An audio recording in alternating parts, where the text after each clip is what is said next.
الرحمن الرحيم. ألف لام را.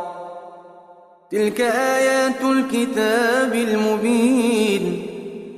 إنا أنزلناه قرآنا عربيا لعلكم تعقلون.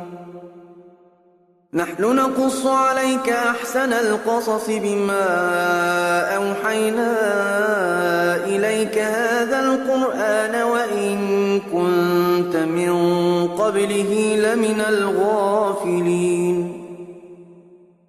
إذ قال يوسف لأبيه يا أبت إني رأيت 11 كوكبا والشمس والقمر رأيتهم لي ساجدين.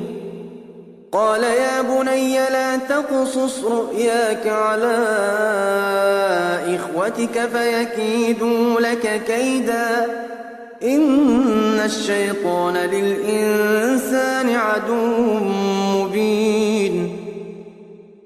وكذلك يجتبيك ربك ويعلمك من تأويل الأحاديث ويتم نعمته عليك وعلى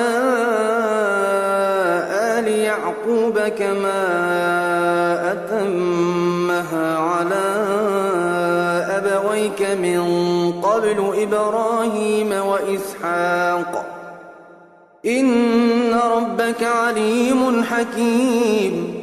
لقد كان في يوسف وإخوته آيات للسائلين. إذ قالوا ليوسف وأخوه أحب إلى أبينا منا ونحن عصبة إن أبانا لفي ضلال مبين. اقتلوا يوسف أو اطرحوه أرضا يخل لكم وجه أبيكم وتكونوا من بعده قوما صالحين. قال قائل منهم لا تقتلوا يوسف وألقوه في غيابة الجب يلتقطه بعض السيارة إن كنتم فاعلين. قالوا يا أبانا ما لك لا تأمنا على يوسف وإنا له لناصحون. أرسله معنا غدا يرتع ويلعب وإنا له لحافظون. قال إني ليحزنني أن تذهبوا به وأخاف أن يأكله الذئب وأنتم عنه غافلون. قالوا لئن أكله الذئب ونحن عصبة إنا إذا لخاسرون. فلما ذهبوا به وأجمعوا أن يجعلوه في غيابة الجب وأوحينا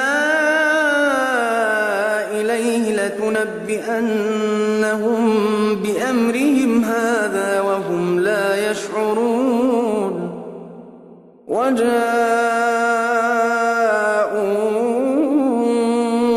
أباهم عشاء يبكون. قالوا يا أبانا إنا ذهبنا نستبق وتركنا يوسف عند متاعنا فأكله الذئب وما أنت بمؤمن لنا ولو كنا صادقين. وجاءوا على قميصه بدم كذب قال بل سولت لكم أنفسكم أمرا فصبر جميل والله المستعان على ما يصفون وجاءت سيارة فأرسلوا واردهم فأدلى دلوه قال يا بشرى هذا غلام وأسروه بضاعة والله عليم بما يعملون وشروه بثمن بخس دراهم معدودة وكانوا فيه من الزاهدين وقال الذي اشتراه من مصر لامرأته أكرمي مثواه عسى أن ينفعنا أو نتخذه ولدا وكذلك مكنا ليوسف في الأرض ولنعلمه من تأويل الأحاديث والله غالب على أمره ولكن أكثر الناس لا يعلمون ولما بلغ أشده آتيناه حكما وعلما وكذلك نجزي المحسنين وراودته التي هو في بيتها عن نفسه وغلقت الأبواب وقالت هيت لك قال معاذ الله إنه ربي أحسن مثواي إنه لا يفلح الظالمون ولقد همت به وهم بها لولا أن رأى برهان ربه كذلك لنصرف عنه السوء والفحشاء